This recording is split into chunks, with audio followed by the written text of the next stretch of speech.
कलाम पाक में जगह जगह इरशाद फरमाया गया, और वो लोग जो अपनी जानों पर जुल्म करते हैं और जो गुनाह करते हैं वो अपनी जानों पर जुल्म करते हैं। What is the meaning of the जुल्म?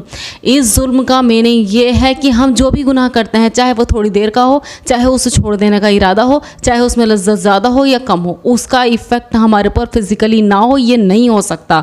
ये प्रूव्ड है। ये होता है कि हमारी जानों पर जो वबाल है, छोटी छोटी उम्रों में हम हार्ट अटैक का शिकार, छोटी छोटी उम्रों में हम शुगर का शिकार, छोटी छोटी उम्रों में हमारी यादाश्त कमज़ोर। What is this all?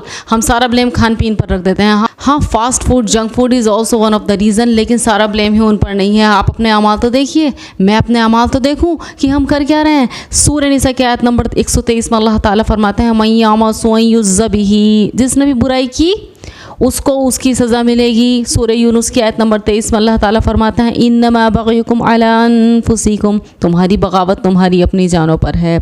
गुनाह का वबा ज़रूर आता है, इसमें कोई इस्तिस्ना नहीं है कि तालिब इल्म को छोड़ दिया जाएगा या उलेमा को छोड़ दिया जाएगा या सूफियों को छोड़ दिया जाएगा। नहीं, ज़रूर असरात पड़ेंगे। किस तरह गुनाहों की वजह से इंसान की क़ुव्वत हाफ़िज़ा कम हो गई है। अक्सर तालिब इल्म जो छोटी छोटी उम्रों के बच्चे हैं वो शिकायत करते हैं कि मुझे बातें याद नहीं रहती। हम मुताला करते हैं और भूल जाते हैं। एक आलिम से एक स्टूडेंट ने पूछा कि मैं अपनी यादाश्त का क्या करूं, मैं याद करता हूं भूल जाता हूं। तो उन्होंने उसको वसीयत की, तो गुनाहों से बच जाओ, क्योंकि इल्म अल्लाह ताला का नूर है और अल्लाह ताला का नूर किसी गुनाहगार को अता नहीं किया जाता। दूसरे लफ्ज़ों में आप इस चीज़ को इस तरह समझ लीजिए कि गुनाहों से बचने की वजह से इंसान की क़ुव्वत हाफ़िज़ा अच्छा होता है। You can get a better health when you save your self from your गुनाह, फ्राम मासियत। लिहाजा जो तलबा पूछते हैं कि हज़रत क़ुव्वत हाफ़िज़ा अच्छा होने कोई वजीफ़ा बता दीजिए, तो उनके लिए सबसे बड़ा वजीफ़ा यही है कि आप गुनाहों को छोड़ दीजिए। इंसान गुनाहों की वजह से जिस्मानी क़ुव्वत की नेमत से महरूम हो जाता है। बहुत से गुनाह तो ख़ास कर ऐसे हैं जो हमारे पर्टिकुलर आज़ा को बर्बाद कर देते हैं।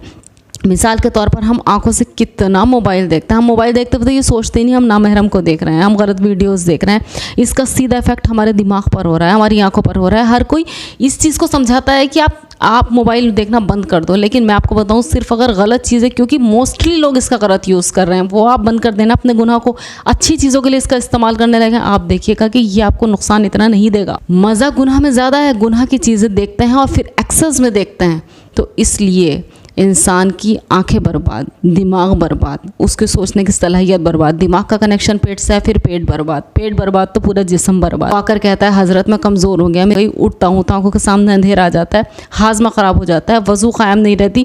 ऐसे हज़रात को चाहिए कि वो मन चाहे ज़िंदगी छोड़कर अब रब चाहे ज़िंदगी को इख्तियार करें। ये तो ख्याल दिमाग में रहता है, किसी को पता न चल जाए, किसी को पता चल जाए तो बेइज्जती, सर पे जूते पड़ने का डर। लेकिन आप ध्यान रखिए, छुप कर कामयाबी से गुनाह कर भी लिया जाए तो अल्लाह ताला तो देख रहा है, और क्योंकि अल्लाह ताला देख रहा है लिहाजा इसके मनफी असरात जिस्म पर पड़ने हैं। क्योंकि सब कुछ जो हमारे साथ होता है, हमारा लाइफ का जो आउटपुट है, वो फाइनली हमारे अपने अमालों का नतीजा है और अल्लाह ताला की तरफ से है। जब छुप कर कहीं कुछ कर ही नहीं सकते, so why you don't get rid of your मासियत।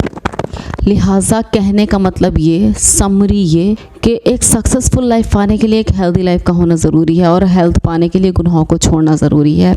मुश्किल हो सकता है, if you will do the practice one by one step you can be succeed in this, कि आप गुनाहों को छोड़ सकते हैं और एक ज़बरदस्त और खुशनुमा लाइफ गुजार सकते हैं। और जब हम पढ़ते थे तो उसमें हमें स्टेप वाइज ये याद कराया जाता था बाकायदा, गुनाहों को छोड़ने से ज़िंदगी मज़ेदार हो जाती है। ये लाइन कभी दिमाग से जाती नहीं, और वाकई में गुनाहों को छोड़ने के बाद ज़िंदगी मज़ेदार हो जाती है। Thank you so very much.